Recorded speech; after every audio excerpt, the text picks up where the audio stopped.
భయపడకు, చిగురించబోతున్నా. మూడు మారిపోయిందని జీవితం, ఏకాకి అయిపోయేవాని జీవితంలో, ఒంటరిగా జీవిస్తున్నవాని జీవితంలో, నిష్ప్రయోజనంగా జీవిస్తున్నవాని జీవితంలో ఏ పని చేసినా లాభము రాకుండా నష్టమే చూస్తున్నావా? అయితే నా దేవుడి వారు నీకు ఇస్తున్న వాగ్దానం ఏంటంటే, మూడు మారిపోయిన నీ జీవితాన్ని నా దేవుడు చిగురింప చేయబోతున్నాడు. నీ ఆశల వల్ల చిగురింపబోతున్నాయి, నీ ఉద్దేశాలు చిగురింపబోతున్నాయి. నీ జీవితం ద్వారా ఆనందంగా యేసు చేయబోతున్నాడు. యెషయా గ్రంథం 11వ అధ్యాయం చదవండి ఒకసారి. యెషయా గ్రంథం అమ్మా, యెషయా మొత్తు నుండి చిగురు పుట్టును, వారి వేరుల నుండి అంకురము ఎదిగి ఫలించును. మొత్తు ఎవరికి ఉపయోగం లేదండి. మొత్తు ఏ మాత్రం కూడా ప్రజలకి ఏ మాత్రం కూడా ఆశ పుట్టదు. దీంట్లోంచి చిగురు వస్తుంది, దీంట్లోంచి ఫలం వస్తుంది, దీంట్లోంచి చెట్టు వస్తుంది. ఇది ఎండిపోయిన మొద్దండి. ఈ మొద్దంతా పువ్వులోనే ఉందంట. ఎక్కడ ఉందంట చెప్పాలి? ఎక్కడ ఉందంటండి? ఈ మొద్దు చెట్టు నరికి వేయబడ్డారు కానీ మొద్దు మాత్రం ఉంది. వెంకట్రావు గారు, చెట్టు నరికి వేయబడ్డది కానీ మొద్దు మాత్రం. ఇప్పుడు ప్రభు అంటే నేను మొద్దు అయిపోయానయ్యా, మోడు మారిపోయానయ్యా, నా పనులలో విఫలమైపోతుంది, నా ఆశలు అడిగంటినవి, నా ఉద్దేశాలు ఏమి సఫలమవుతారా, నా ఆశలన్నీ వారి ఆశలు అవుతున్న సమయంలో నా జీవితం ఎటు చూసిన మొద్దుగానే కనబడుతుంది, మోడు బారిపోయిన స్థితిలోనే ఉంది అన్న నీతో నా ప్రభు అంటున్నాడు. నువ్వు మొద్దుగా ఉండవు. ఏదో ఒక రోజు అభిషేకం రాబోతుంది, ఏదో ఒక రోజు ప్రార్థన రాబోతుంది, ఏదో ఒక రోజు దేవుని శక్తి రాబోతుంది, ఏదో ఒక రోజు ఆశీర్వాదం రాబోతుంది, ఏదో ఒక రోజు దీవెన రాబోతుంది, ఏదో ఒక రోజు నా ప్రభువుని దర్శించబోతున్నాడు. ఆ రోజు మొద్దుగా ఉండగా మొద్దులోంచి యేసు చిగురు రాబోతుంది. ఆ మొద్దులోంచి పెద్ద చెట్టు రాబోతుంది. ఆ మొద్దులోంచి అంకురం రాబోతుంది. అంకురముగా పువ్వు రాబోతుంది. ఆ పువ్వు ఎదిగి ఫలించబోతున్నాడు. మొద్దుగా ఉండాలనుందా, ఫలించాలనుందా? 40 సంవత్సరాల కింద మొద్దు మోడి మారిపోయింది. అందరు గ్రామం అనుకుంది, కుటుంబం అనుకుంది, బంధువులు అనుకున్నారు, డాక్టర్లు అనుకున్నారు. ఈ మొద్దులోంచి చిగురు రాదనుకున్నారు. ఈ మొద్దు ఇంకా భూమిలోనే పాతి పెట్టాలనుకున్నారు. ఈ మొద్దు ఇంకా ఏ మాత్రం ఉపయోగం లేదు అనుకున్నారు. ఈ మొద్దుని ఏ మాత్రం బ్రతికించలేమనుకున్నారు. ఈ మొద్దులో ఉన్న వ్యాధిని ఎవరు తీయలేరు అనుకున్నారు. కానీ నా ప్రభు అన్నాడు, నేను పుట్టించిన నా కూతురు మొద్దులాగా ఉండదు. ఒకనొక రోజు ఆశీర్వదించబడుతుంది, ఒకనొక రోజు కొంత వందల మందికి సాక్షిగా నిలబడబోతుంది అనే రీతిలో ఈ మొద్దునండి చెట్టుగా చేశారండి, చిగురింప చేశారండి, అంకురాన్ని పుట్టించారండి, ఎదిగేటట్లుగా చేశారండి. ఎంతమంది జనంగానికి ఫలించి ఆశీర్వాదాల చెట్టుగా చేశారండి. ఆశతో ఉన్నావా, నిట్టూర్పుతో ఉన్నావా, కన్నీళ్లతో ఉన్నావా, కలవరంతో ఉన్నావా, వేదనతో ఉన్నావా, మనుషులు సహాయం ఎవరు లేరయ్యా అని నువ్వు ఏడుస్తున్నావా? నా కుమారుడు యాదవ్కు, నా కుమార్తె యాదవ్కు నీ కొరకే ప్రభువు కల్వరిగిరిలో రక్తం కార్చింది. ఎందుకంటే నువ్వు మొద్దుగా ఉండటానికి కాదు, నిన్ను ఒక ఫలించి కొమ్మగా చేయాలని, నువ్వు ఆశీర్వదకరమైన బిడ్డగా చేయాలని. అందరూ ద్వేషిస్తున్నారా? అందరూ అవమానపరుస్తున్నారా?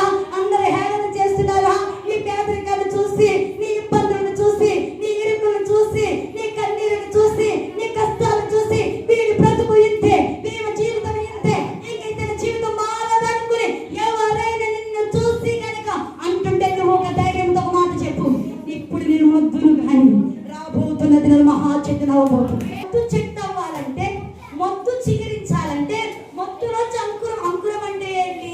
చెట్టు మధ్యలో చోట వస్తుంది. అదేంటి మనం ఏమంటాం? అది అంకురం. అది ఎదుగుతుంది. ఎదిగిన తర్వాత మనకి ఏమి ఇస్తుంది? ఫలాలు ఇస్తుంది. నువ్వు మొద్దు అయ్యావు కానీ పరిపూర్ణంగా ఏదో పెరిగివేలా. నువ్వు మొద్దుగా మార్చబడ్డానికి గల కారణం ఒకటి, నువ్వు దేవుని హస్తాల్లోనికి రావటానికి, నువ్వు దేవుని రెక్కల చాటుకి రావటానికి. ఈ మొద్దు చిగురించాలంటే యోబు గ్రంథంలో ఉంది. యోబు గ్రంథము 14వ అధ్యాయం 7వ నుంచి 9వ వచనం వరకు ఉంటుంది. చదవండి ఒకసారి. యోబు గ్రంథము 14వ అధ్యాయం 7వ వచనం నుంచి 9వ వచనం వరకు. వృక్షము నరకబడిన ఎడల దాని అది తిరిగి చిగుర్చుననియు దాని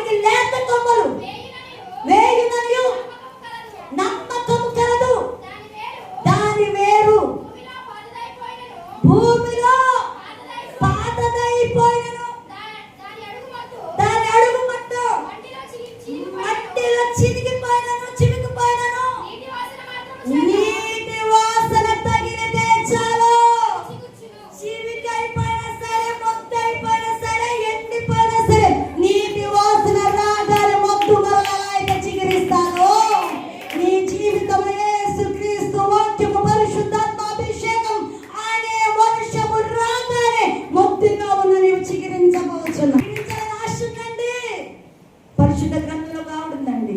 మొద్దైపోయింది, మోడైపోయింది, ఎన్నో ఆశలు పెట్టుకుందండి, ఎన్నో కోరికలతో ఉందండి. ఎన్నో ఆశలు కోరికలతో ఉన్న ఆ యవ్వన కుమార్తె జీవితంలో చిన్న వయసులోనే ఆశలన్నీ కొట్టివేయబడ్డాయి, ఆశలన్నీ నరికివేయబడ్డాయి. తన ఆలోచన, తన ఊహలు, తన యొక్క తలంపులన్నీ కూడా ఒక్కసారిగా కూలిపోయేటప్పటికి ఆ యవ్వన కుమార్తెకి ఏమి చేయాలో అర్థం కాలేదు. నా సర్వస్వం అనుకుంది, ఇంకా నా బ్రతుకులో సుఖమే అనుకుండొచ్చు, ఇంకా నా జీవితం అంతా హ్యాపీగా ఉన్నది అనుకుండొచ్చు. ఆ స్త్రీ ఎన్నో ఆశలతో, ఎన్నో కోరికలతో తన ఫ్యామిలీ విషయంలో ఇలా ఉండాలి, అలా ఉండాలి, అలా ఉండాలి, ఇలా ఉండాలి, ఎన్నెన్ని ఊహలతో బ్రతుకుండొచ్చండి. కానీ ఒకానొక రోజున తన అనుకోని రీతిలో అనుకోని పరిస్థితి జరిగింది. అటువంటి సమయంలో ఆ యవ్వన కుమార్తె తీసుకున్న నిర్ణయమే కనుక నీవు నేను తీసుకుంటే, ఆ యవ్వన కుమార్తె తీసుకున్న నిర్ణయమే కనుక, తీర్మానమే కనుక నీవు నేను తీసుకుంటే ముద్దులు ముద్దులులాగా ఉండమండి, ముద్దులు చిగురిస్తాయి. ఆవిడ ఎవరో చెప్పమంటారా? ఈ మోయాబు దేశం నాకొద్దు, ఈ మోయాబు దేశం శపితమైనది, ఈ మోయాబు దేశం నేను ఉన్నంత కాలం నా ఆశలు అడి ఆశలే, నా కోరికలు అడి ఆశలే, నా జీవితం ఫలింపడదు, నేను ఎప్పుడు మొద్దుగానే ఉండాలి. కానీ నేను నా అత్త సేవిస్తున్న దేవుడి దగ్గరికి వెళ్తే, నా అత్త ఆరాధిస్తున్న దేవుడి దగ్గరికి వెళ్తే, నా అత్త వెళ్తున్న దేశానికి వెళ్తే నేను మొద్దుగా ఉండను, కానీ చిగురిస్తాను అనే జ్ఞానం ఆ కుమార్తెకు ఉంది. కాబట్టి ఆ కుమార్తె నా అత్తతో కలిసి మోయాబుని విడిచిపెట్టి దేవుడి రెక్కల మీదకి వచ్చేసిందంట. గొప్పని కాబట్టి చెప్పాలండి, రూతు మోడు మారిపోయింది, ఆశలు లేని రూతిగా మార్చబడ్డాది, చిగురు కొట్టివేయబడ్డాది, కొమ్మలు నరికివేయబడ్డాయి, తన జీవిత భవిష్యత్తే కొట్టివేయబడి మొత్తుగా మోడు బారిన స్థితిలో ఉన్న రూతమ్మంటే ఒక నిర్ణయం తీసుకుందంట. ఆ నిర్ణయం ఏంటో చెప్పడానికి సారి, ఇక్కడెక్కడ నాకు సురక్షిత ఉండదు, ఇక్కడ ఎక్కడున్నా నేను చిగురింపబడను, ఇక్కడ నాకు మేలు కలదు, కష్టమైన సుఖమైన వ్యాధైన బాధైన ఒంటరితనమైన యెహోవా రెక్కల కిందికి వెళ్తే నాకు సురక్షితం అనుకుంది. హల్లెలూయా, హల్లెలూయా. యెహోవా రెక్కల కిందకి వచ్చిన రూతమ్మ ఏ మాత్రం ఒత్తుగా లేదండి.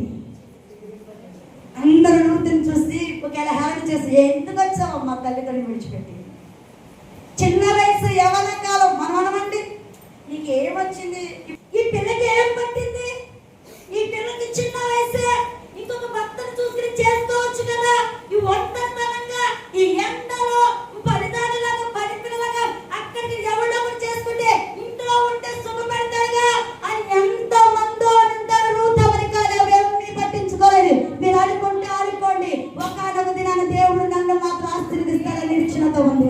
మొద్దు అయిన రూతమ్మని దేవుడు ఏ రీతిగా చిగిరింప చేశాడు. మొత్తుగా మోడు బారిన నీ జీవితాన్ని, నీ కుటుంబాన్ని కూడా నువ్వు యెహోవా రెక్కల కిందకి వస్తే అదే రీతిగా చిగురించబోతున్నావు, అదే రీతిగా ఆశీర్వదించబడబోతున్నావు. ఏ పొలంలో 10 పిల్లగా వెళ్ళిందో, పరదేశిగా వెళ్ళిందో, దాసురాలుగా వెళ్ళిందో, అదే పొలంలో యజమానురాలైపోయిందండి. నా కుమారుడు, నా కుమార్తె, ఏ విషయంలో కృంగిపోకు.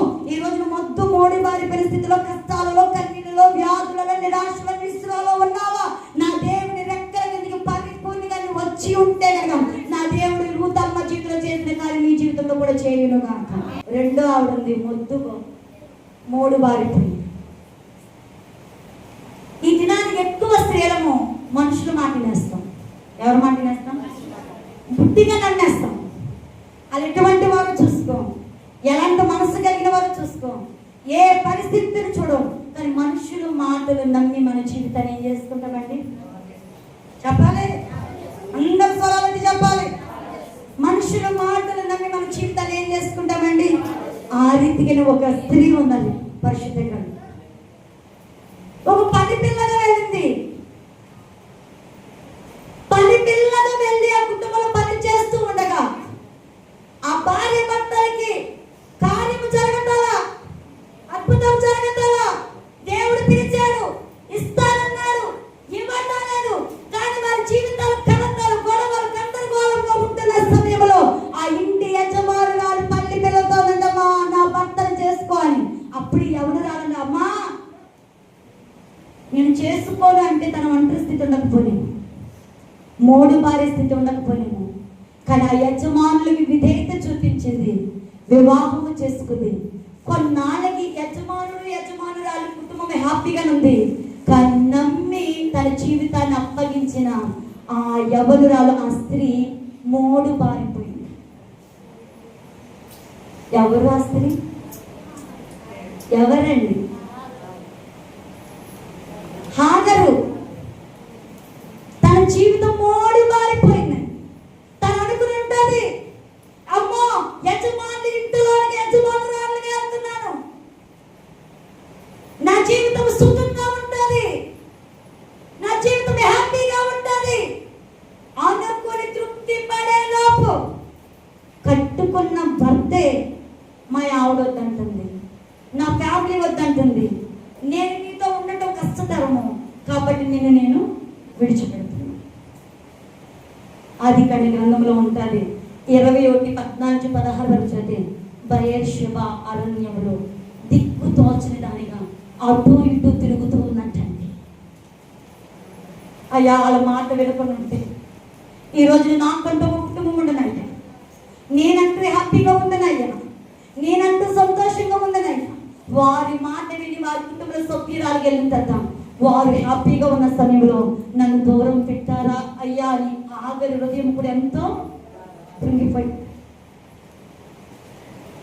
అటువంటి సమయంలో తను ఏడుస్తూ అరణ్యంలో పసిబిడ్డ ఏడుపుని చూడలేకుండా ఎలుగెత్తి ఏడుస్తున్నట్ట, ఎలుగెత్తి మొరపెడుతున్నట్ట. అయ్యా మోడి బారిపోయిందయ్యా, మోసపోయానయ్యా, నా జీవితం మొత్తం అయిపోయిందయ్యా, ఇంకా ఆశలు నాకు లేవయ్యా అన్న సమయంలో ప్రభువు అంటున్నాడు, ది ఎండ్ అనుకుంటున్నావేమో, నీ చెయ్యి నాకు అందిస్తే ది ఎండ్ అని నేను స్టార్ట్ చేయబోతున్నాను. హల్లెలూయా, హల్లెలూయా, హల్లెలూయా. ఆగరు మొర్ర పెట్టే అనుభవంలో ఉంది కాబట్టి ఆగరు మొద్దు మారిపోయిన జీవితాన్ని నా యేసు సిగిరింప చేశాడండి. మరలా నూతన జీవాన్ని ఇచ్చాడండి, నూతన ఆశీర్వాదం ఇచ్చాడండి.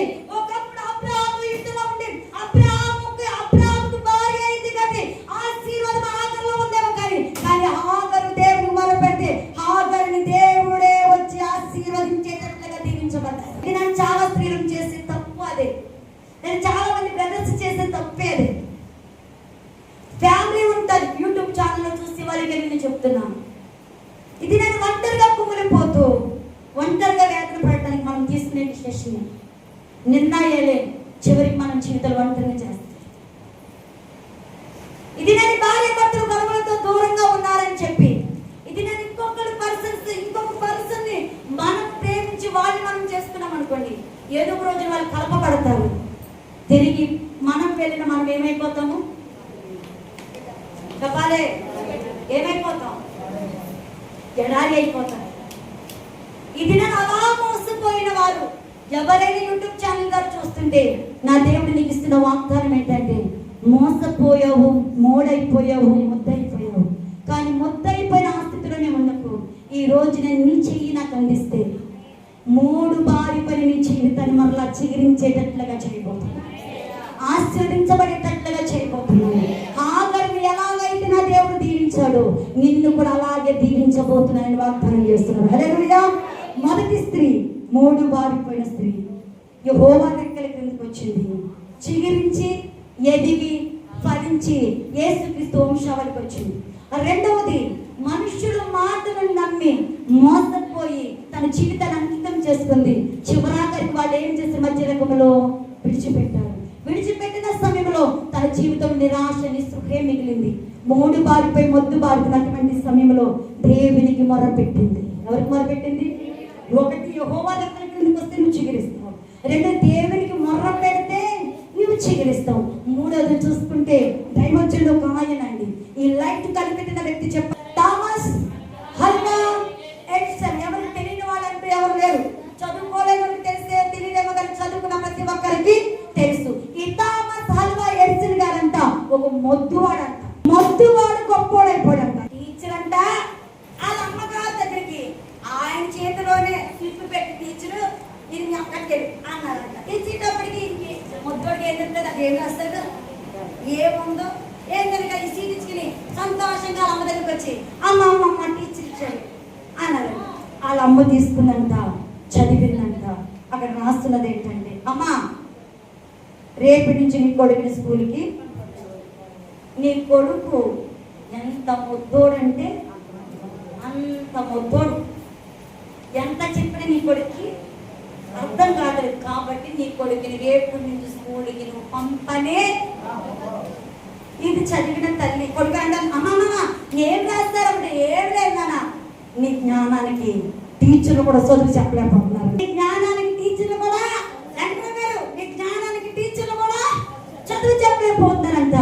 ఇక బయట స్కూల్ కదా నాయన, నా ఓడే నీకు పడి అవుతుంది. ఎంతమంది ఆత్మీయతలు ఉన్నారండి.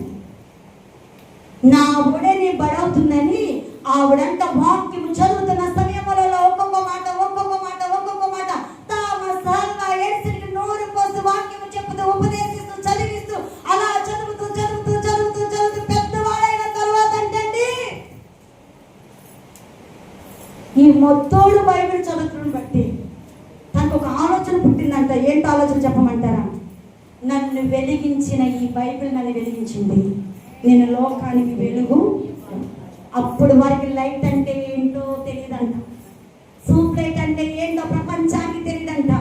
ఎప్పుడైతే ప్రార్థిస్తూ వాక్యం చదువుతుంటే నన్ను వెలిగించిన ఈ బైబిల్ నన్ను వెలిగించింది, నేను లోకానికి వెలిగిన వారిని. ఈ సూప్ లైట్లు కనిపించి దినాన్ని ఎంత అర్ధరాత్రి లైట్ లేసి రావడం గల కారణం ఎవరు అనుకుంటున్నారు?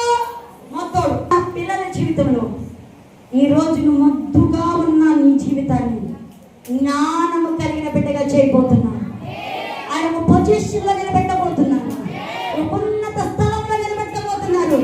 అదే నా జీవితం 5th క్లాస్ నుంచి 10th క్లాస్ వరకు ఏం జరిగిన అర్థం కదా, కానీ కాలేజీకి వెళ్ళి తగినంత జ్ఞానం ఎక్కడొచ్చిందనే రీతిలో నీకు జ్ఞాన వివేచనని వరమున యేసు ఇవ్వబోతున్నాడు. తామసాలు అంత గొప్పగా ఉండడానికి గల కారణం ఏంటి? మూడోది వాక్యాలు. మొత్తు నుండి చిగురు పుట్టాలంటే దేవుని దగ్గరికి రావాలి. ఎక్కడికి రావాలమ్మా? చెప్పాలండి.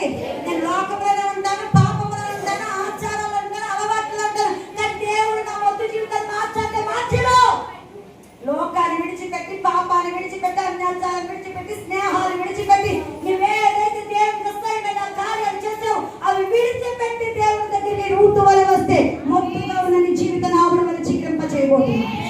రెండోది మోసపోయింది, కానీ భర్త వదిలేసిన తాను మాత్రం ఒక వ్యక్తికి చెయ్యందించింది. అయ్యా మనుషు చేతికి చెయ్యందించాలి, మోసపోయి ఒంటరి మోడి బారిపోయింది. కానీ ఇదిగో ఈ దినాన్ని కష్టకాలం నీ చేతి, నా చెయ్యి నీ చేతికి అందిస్తున్నాను ప్రభు అని ఆయన చేతికి అందించిన ఆగల జీవితం ఎలా అయితే ఆశీర్వాదం చూసిందో, చిగురు చూసిందో, నీవు కూడా మొర్ర పెట్టాలి పోలంటే నీ జీవితాన్ని యేసు చిగురింపబోచున్నాడు. మూడోది దైవజనుడు తామసాలుగా యేసుని ఏ రీతిగా అయితే మొద్దు జీవితంలో తన దేవుని వాక్యము ధ్యానిస్తూ చదువుతూ ఉంటే జ్ఞానము కలిగి ఆశ్రయం గొప్ప శాస్త్రవేత్త అయ్యాడు. ఇది నా వాక్యము నీలో ఉంటే మొద్దుగా మోడి బారిపడి నీ జీవితాన్ని యేసు ఆశీర్వదించబోతున్నాడు. అటువంటి కృప పరిశుద్ధాత్మ దేవుని అందరికీ దయచేయునుగాక.